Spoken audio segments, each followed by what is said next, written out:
अपने पसंदीदा शो के फुल एपिसोड देखने के लिए अभी डाउनलोड करें दंगल प्ले ऐप।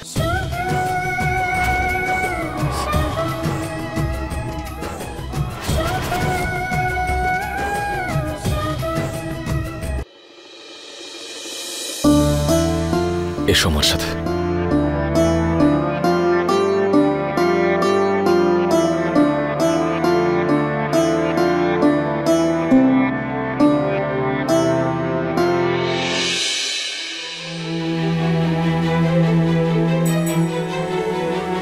দেখো সায়নী, নব্যাকে নিজের ভুলের দায় নিতে হবে, নিজের ভুল থেকে শিক্ষা নিতে হবে, সম্পর্কের গুরুত্বপূর্ণতা বুঝতে হবে, দায়িত্বের সঙ্গে তা পালন করতে হবে, আর এই সম্পর্কটাকে সময় দিতে হবে যা এটা ডিজার্ভ করে। জানো সায়নী, যে সম্পর্কের উপরে মানুষের ভরসা থাকে আর সেই সম্পর্কই যখন তাকে ঠকায় তখন বিশ্বাসটা সম্পূর্ণভাবে ভেঙে যায়। আর এইবারে তো যুগের কষ্টটা আরো গভীর। বিষয়টা ওর দিদির জীবন আর মৃত্যুর ছিল।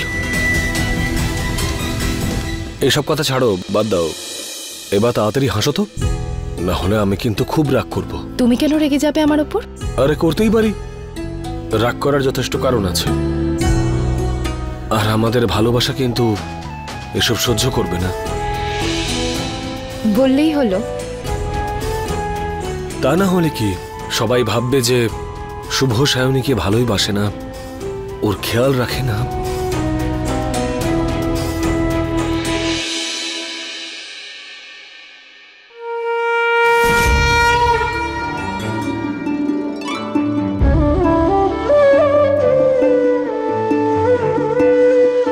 দেখো একবার মায়ের অপার কৃপা যে আজকে নবরাত্রির প্রথম দিন আর আমাদের ঘরের লক্ষ্মী মা লক্ষ্মীর পুজো করছে।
জয় মা লক্ষ্মী জয়।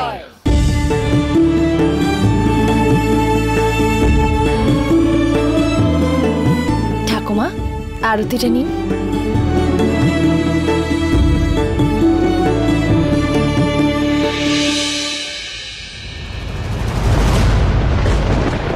আপনি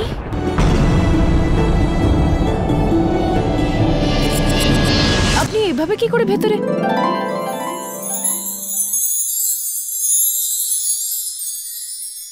আমি মাহি।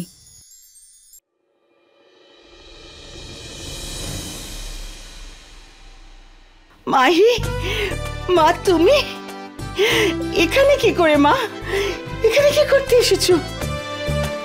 কত বড় হয়ে গেছো। বাচ্চা একটা মেয়ে কত বড় হয়ে গেছে না? কিন্তু ঠাকুমা এ কে? বৌমা, ও মাহি, বিন্দিয়া আর বলরাজের মেয়ে। আচ্ছা, মানে আমার ছোট ননদ। হ্যাঁ, তোমার আর একটা ননদ। যখন 10 বছরের ছিল তখন বিন্দিয়া ওকে ওর মায়ের কাছে পাঠিয়ে দিয়েছিল। ঠাম্মি, তোমাকে আমার চোখের সামনে সুস্থ সবল দেখে না আমার মনটা খুশিতে ভরে যাচ্ছে। ও আমার সোনাটা। ঠাম্মি, মা কোথায়? আমি একটু দেখা করব।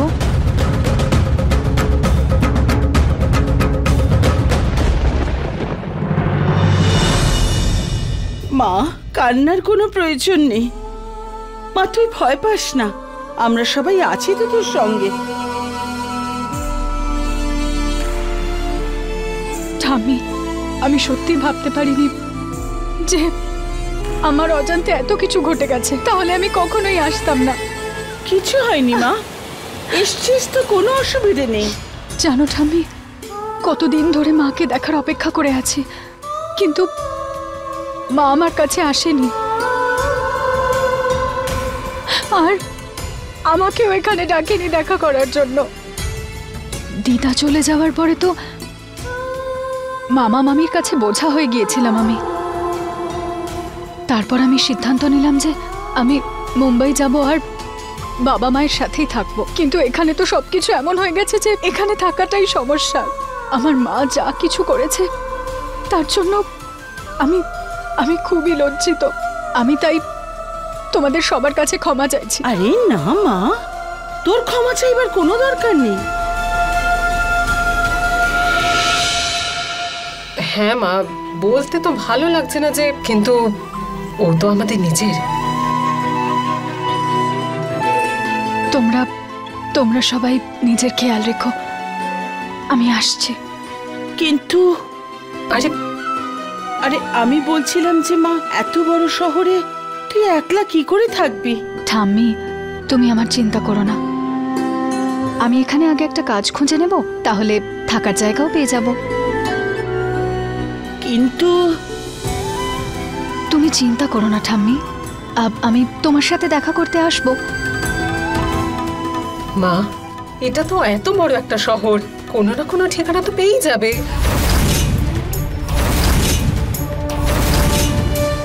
দাঁড়াও, আমি চাই যে যতক্ষণ না তুমি ঠিকঠাক একটা থাকার জায়গা পাচ্ছ, তুমি এখানেই থাকবে আমাদের সঙ্গে। আরে মা, আপনি এত কেন ভাবছেন যখন ওর কোনো টেনশন নেই তো? আর এমনিতেও ও যখন এখানে ছিল তখন আমাদের পরিবারের কত বদনাম হয়েছে।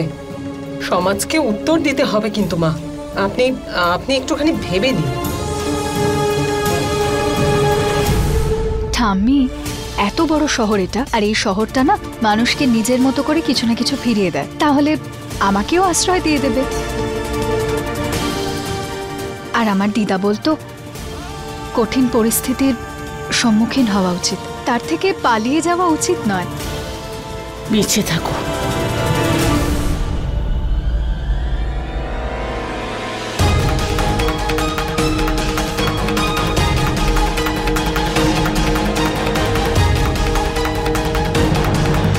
তুমি দাঁড়াও।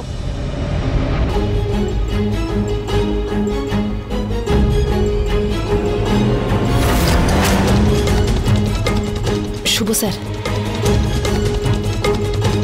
ও আপনার ছোট বোন, আর এই শহরটাও অচেনা। আর এভাবে বাড়ি থেকে চলে যাওয়া ভালো দেখায় না। আমিও এটাই ভাবছিলাম। মাহি, ব্যাগটা দাও। যতক্ষণ না তোমার কোনো থাকার ব্যবস্থা হচ্ছে, তুমি আমাদের এই বাড়িতেই থাকবে। বৌদি,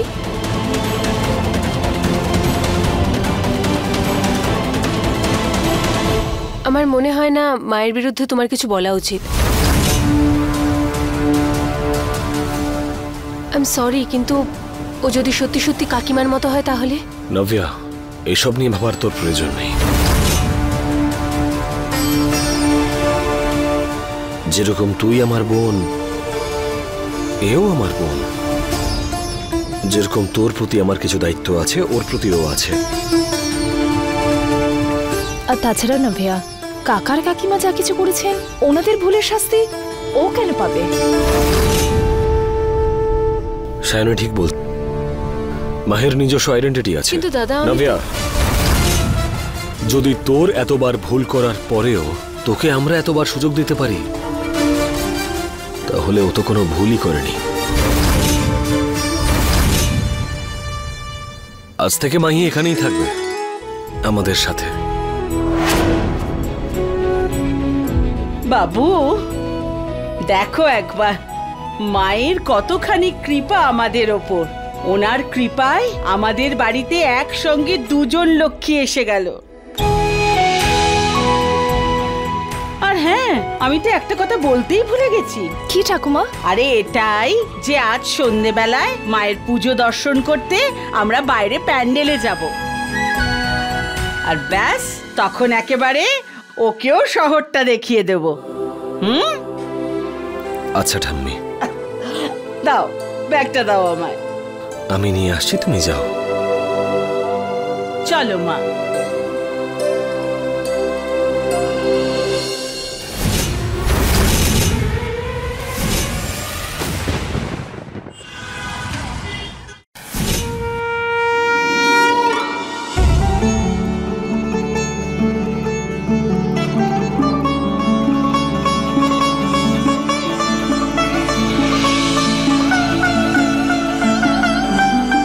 চলো এবার একটু কিছু খেয়ে নেবে। হ্যাঁ দিদা, চলো। আরে মা, তুমিও চলো আমাদের সঙ্গে। এসো।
তুমি নুডলস হাত দিয়ে খাচ্ছ? হ্যাঁ, তাতে কি হয়েছে? আমাদের গ্রামে না হাত দিয়েই খায়। কিন্তু এটা তোমার গ্রাম নয়, শহর। এখানে সবাই নুডলস ফর্ক দিয়ে খায়।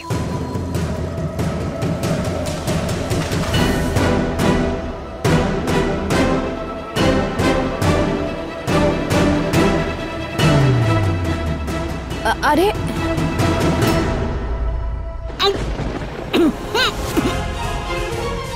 ঠাকুমা, ঠাম্মি, ঠাকুমা, ঠাম্মি কি হলো? আমি জল জল। নিয়ে আসছি। জল আমি নিয়ে আসছি।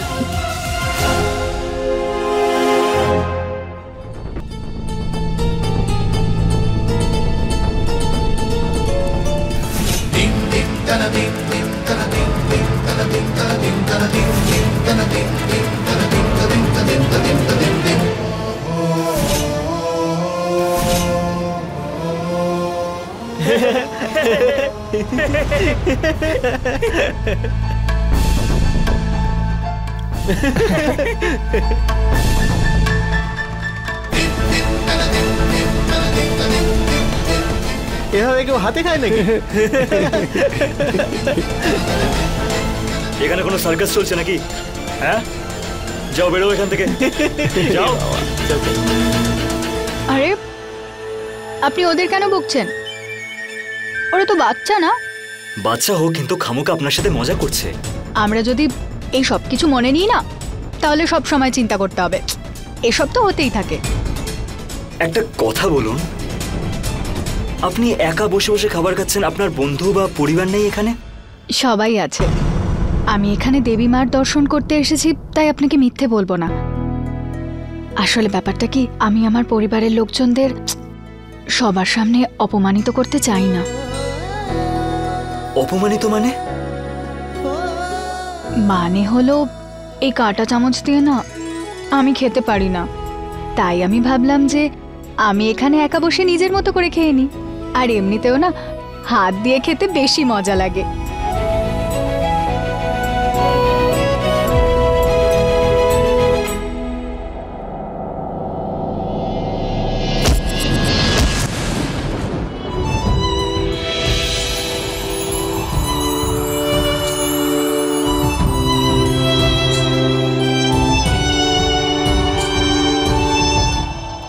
ক্ষমা করবেন।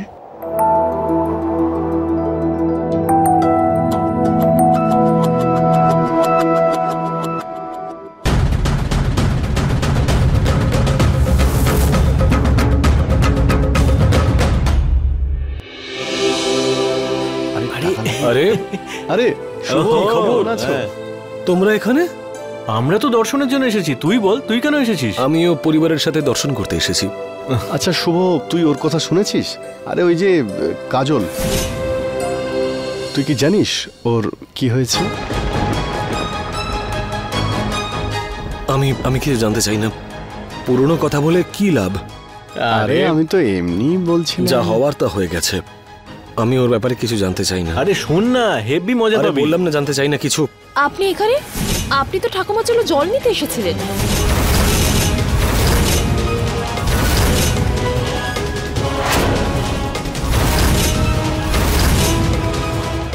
আপনারা চুপ করে গেলেন কেন?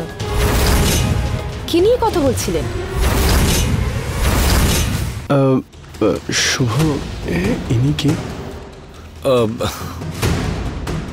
সায়নী, এসো। সায়নী ওরা আমার বন্ধু, কলেজে আমরা একসঙ্গে পড়তাম, আর ও হচ্ছে আমার স্ত্রী। আচ্ছা, নমস্কার বৌদি। নমস্কার। তাই সায়নী যাও, ঠাম্মিকে গিয়ে জলটা দিয়ে এসো, আর আমার জন্য মিষ্টি বাঁচিয়ে রেখো। আপনারাও একদিন আসুন না। হ্যাঁ নিশ্চয়ই বৌদি, হ্যাঁ যাবো। আচ্ছা শুভ, তুই বৌদিকে বলেছিস কাজলের ব্যাপারে? আরে তখন থেকে এক কথা বলে যাচ্ছ, আর কেন বলতে যাবো? আরে ভাই, আমরা তো এমনিই বলছি। আরে আমি জানি তোমাদেরকে। আচ্ছা ঠিক আছে, চল দর্শন করি, আয়।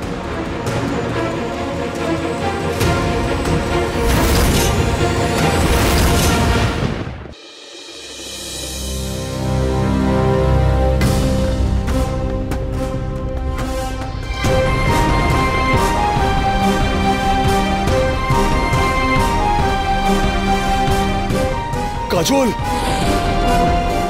শুভ স্যার, শুভ স্যার, কি হয়েছে? আপনি ঠিক আছেন?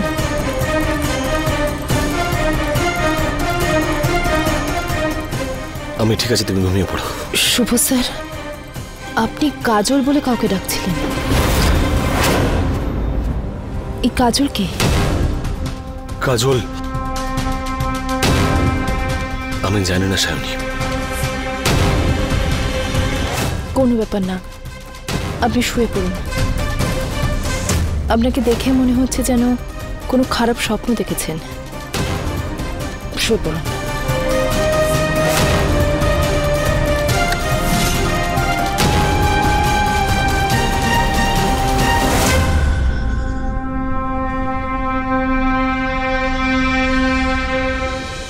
বৌমা, মা লক্ষ্মী খুব খুশি হবেন, কারণ তুমি মন থেকে সেবা করছো, তাই না?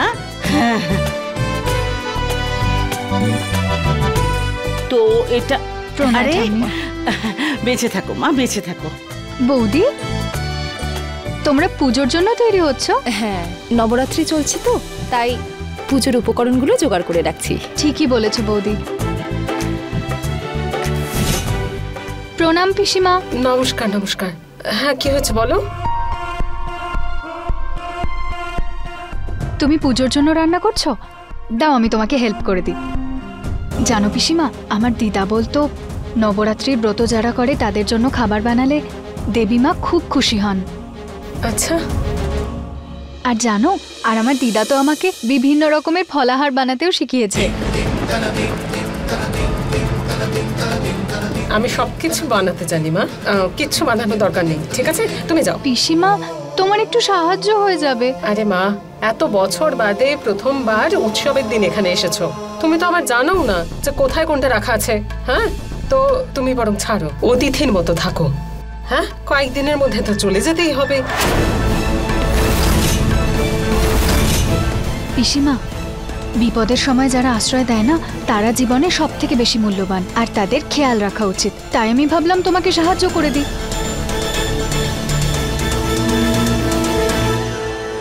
কণিকা, যখন মেয়েটা তোমাকে রান্নাঘরে সাহায্য করতে চাইছে তখন ওকে করতে দাও না। এটা তো তোমারই উপকার হবে, তোমারই খাটনি কম হবে। বৌমা, মেয়েটা খুবই ঘরোয়া, তাই না? হ্যাঁ ঠাকুমা, আপনি একদম ঠিক বলছেন। তুমি দেখবে ও খুব ভালো শ্বশুর বাড়ি পাবে, আর দেখবে আর শ্বশুর বাড়িতেও সবকিছু খুব ভালোভাবে সামলাবে। নইলে আজকালকার মেয়েরা না কিছু শিখতে পারে, না কিছু জানে, ব্যাস বাপের বাড়ি এসে পড়ে থাকে। দিদা, তুমি কি বলতে চাইছো?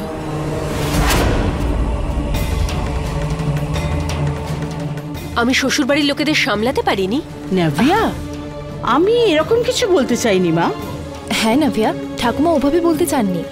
ঠাকুমা এটা বলতে চাইলেন যে যদি ও আমাদের সাথে বাড়ির কাছে এভাবে হাত লাগায় তাহলে ও নিজেকে পর মনে করবে না।